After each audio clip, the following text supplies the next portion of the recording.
Hello and welcome to How to Login. In this video, I'm going to be teaching you how you can sign out of your Google account. So let's go ahead and start the video without wasting any more time. Go ahead and open your phone and go to Settings. Now, what you need to do is scroll a bit down and find Accounts and Backup. After you do so, click on Manage Accounts and you can see some of your Google accounts which you signed in.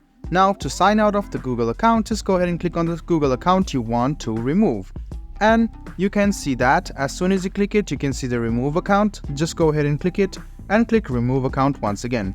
And there you can see you have just removed your Google account or signed out to your Google account from your phone. I'm going to show it to you once again.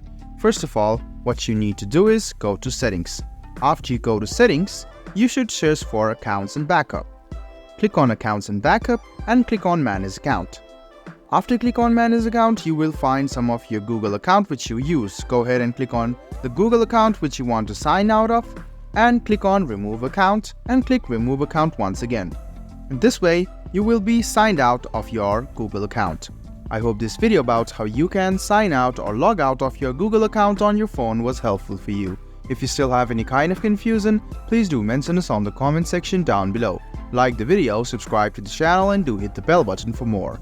Hope to see you in the next video as well. Until then, goodbye, take care and make sure you enjoy.